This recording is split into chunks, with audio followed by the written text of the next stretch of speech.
ಸಾಂಖ್ಯಯೋಗೌ ಸಾಂಖ್ಯಯೋಗೌ ಸಾಂಖ್ಯಯೋಗೌ ಪೃಥಗ್ ಬಾಲಾಃ ಪೃಥಗ್ ಬಾಲಾಃ ಪೃಥಗ್ ಬಾಲಾಃ ಪ್ರವದಂತಿ ಪ್ರವದಂತಿ ಪ್ರವದಂತಿ ನ ಪಂಡಿತಾಃ ನ ಪಂಡಿತಾಃ ನ ಪಂಡಿತಾಃ ಏಕಮಪ್ಯಾಸ್ಥಿತಃ ಏಕಮಪ್ಯಾಸ್ಥಿತಃ ಏಕಮಪ್ಯಾಸ್ಥಿತಃ ಸಮ್ಯಕ್ ಸಮ್ಯಕ್ ಸಮ್ಯಕ್ ಉಭಯೋರ್ವಿಂದತೆ ಉಭಯೋರ್ವಿಂದತೆ ಉಭಯೋರ್ವಿಂದತೆ ಫಲಂ ಫಲಂ ಫಲಂ ಸಾಂಖ್ಯಯೋಗೌ ಪೃಥಗ್ ಬಾಲಾಃ ಸಾಂಖ್ಯಯೋಗೌ ಪೃಥಗ್ ಬಾಲಾಃ ಸಾಂಖ್ಯಯೋಗೌ ಪೃಥಗ್ ಬಾಲಾಃ ಪ್ರವದಂತಿ ನ ಪಂಡಿತಾಃ ಪ್ರವದಂತಿ ನ ಪಂಡಿತಾಃ ಪ್ರವದಂತಿ ನ ಪಂಡಿತಾಃ ಏಕಮಪ್ಯಾಸ್ಥಿತಃ ಸಮ್ಯಕ್ ಏಕಮಪ್ಯಾಸ್ಥಿತಃ ಸಮ್ಯಕ್ ಏಕಮಪ್ಯಾಸ್ಥಿತಃ ಸಮ್ಯಕ್ ಉಭಯೋರ್ವಿಂದತೆ ಫಲಂ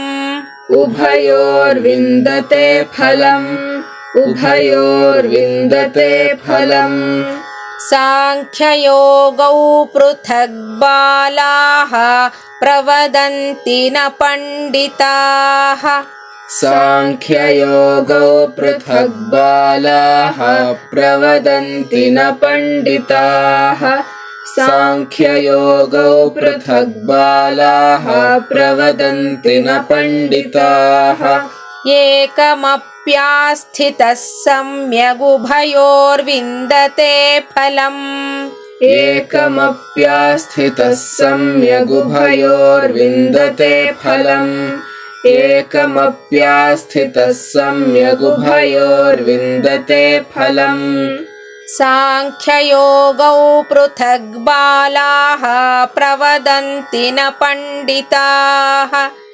ಏಕಮಪ್ಯಾಸ್ಥಿತಃ ಸಮ್ಯಗುಭಯೋರ್ವಿಂದತೆ ಫಲಂ ಸಾಂಖ್ಯಯೋಗೌ ಪೃಥಗ್ ಬಾಲಾಃ ಪ್ರವದಂತಿ ನ ಪಂಡಿತಾಃ ಏಕಮಪ್ಯಾಸ್ಥಿತಃ ಸಮ್ಯಗುಭಯೋರ್ವಿಂದತೆ ಫಲಂ ಸಾಂಖ್ಯಯೋಗೌ ಪೃಥಗ್ ಬಾಲಾಃ ಪ್ರವದಂತಿ ನ ಪಂಡಿತಾಃ ಏಕಮಪ್ಯಾಸ್ಥಿತಃ ಸಮ್ಯಗುಭಯೋರ್ವಿಂದತೆ ಫಲಂ. ಸನ್ಯಾಸ ಕರ್ಮಯೋಗ ಇವೆರಡು ಬೇರೆ ಬೇರೆ ಅಲ್ವೇ? ಒಂದು ಮಾಡೋದು, ಇನ್ನೊಂದು ಬಿಟ್ಟು ಬಿಡೋದು, ಮಾಡದಲೇ ಇರೋದು, ಎಲ್ಲವನ್ನು ಬಿಟ್ಟು ಬಿಡೋದು.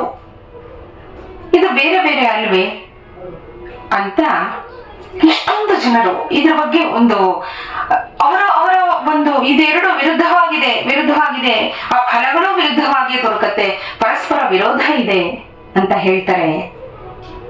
ಇದಕ್ಕೆ ಭಗವಂತ ಏನ್ ಹೇಳ್ತಾನೆ?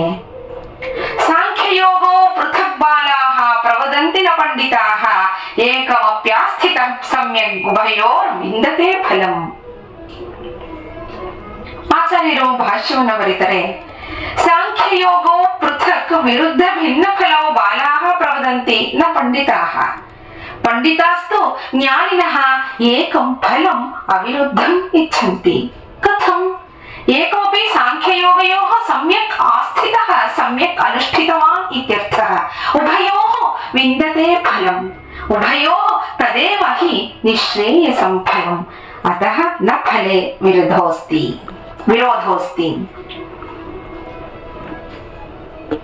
ಸಾಂಖ್ಯ ಯೋಗಗಳು ಬೇರೆ ಬೇರೆ ವಿರುದ್ಧವಾದ ಬೇರೆ ಬೇರೆಯ ಫಲವುಳ್ಳವು ಅಂತ ತಿಳಿಯದ ಹುಡುಗರು ಹೇಳ್ತಾರೆಯೇ ಹೊರತು ಪಂಡಿತರು, ತಿಳಿದವರು, ಜ್ಞಾನಿಗಳು ಇವೆರಡಕ್ಕೂ ಒಂದೇ ಫಲ, ಯಾವ ವಿರೋಧವೂ ಇಲ್ಲ ಅಂತ ಅನ್ನೋ ಅಭಿಪ್ರಾಯವನ್ನ ಹೇಳ್ತಾರೆ. ಇಲ್ಲಿ ಬಾಲಾಹ ಅಂತ ಹೇಳ್ತಾನೆ ಭಗವಂತ. ಸಾಂಖ್ಯಯೋಗೋ ಪೃಥಕ್ ಬಾಲಾಹ ಅಂತ ಹೇಳ್ತಾನೆ. ಹುಡುಗರು ಹೇಳ್ತಾರೆ ಇಲ್ಲಿ ಹುಡುಗರು ಹೇಳ್ತಾರೆ ಅಂದ್ರೆ ಅಲ್ಲಿ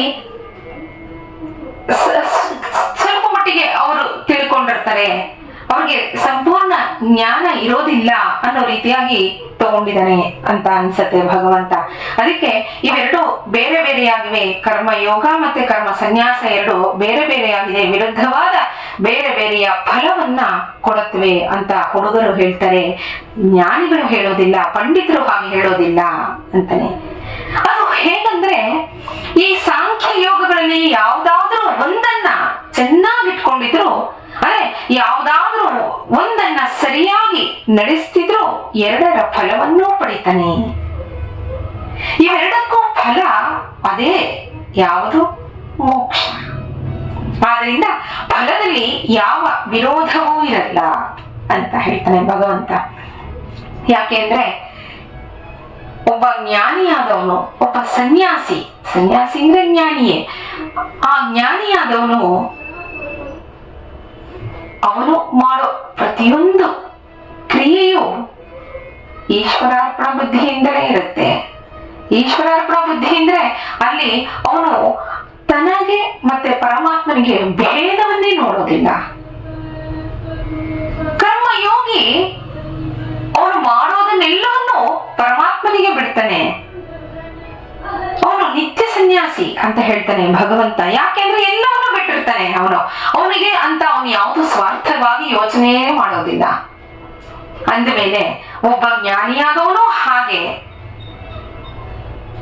ಬೇರೆಯವರಿಗೋಸ್ಕರ ಮಾಡ್ತಾನೆ, ಅಂದ್ರೆ ತನಗಾಗಿ ಏನು ಮಾಡ್ಕೊಳ್ಳೋದಿಲ್ಲ. ಆ ಬೇರೆಯವ್ರಿಗೋಸ್ಕರ ಮಾಡುವಾಗ ಅಲ್ಲಿ ಸ್ವಾರ್ಥ ಅನ್ನೋದೇ ಇರೋದಿಲ್ವಲ್ಲ. ಹಾಗೆ ಕರ್ಮಯೋಗಿಯೂ ಸಹ. ಅದರಿಂದ ಭಗವಂತ ಹೇಳ್ತಾನೆ ಇವೆರಡಕ್ಕೂ ಫಲ ಒಂದೇ, ಯಾವುದು? ಮೋಕ್ಷ. ಎರಡನ್ನು ಮಾಡಿದ್ರು ಅಲ್ಲಿ ಮೋಕ್ಷವೇ ದೊರೆಯೋದು.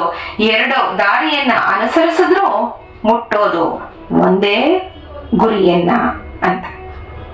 ಫಲದಲ್ಲಿ ಯಾವ ವಿರೋಧವೂ ಇರೋದಿಲ್ಲ. ಆ ಫಲದಲ್ಲಿ ವಿರೋಧ ಇದೆ ಅಂತ ಹೇಳೋದು ಹುಡುಗರು, ಅಂದ್ರೆ ಅಲ್ಪಮತಿಯುಳ್ಳವರು ಅನ್ನೋ ಒಂದು ರೀತಿಯಲ್ಲಿ ಭಗವಂತ ಹೇಳ್ತಾ ಹೋಗ್ತಾನೆ. ನಾಳೆ ಮುಂದಿನ ಶ್ಲೋಕವನ್ನು ನೋಡೋಣ. ನಮಸ್ಕಾರ.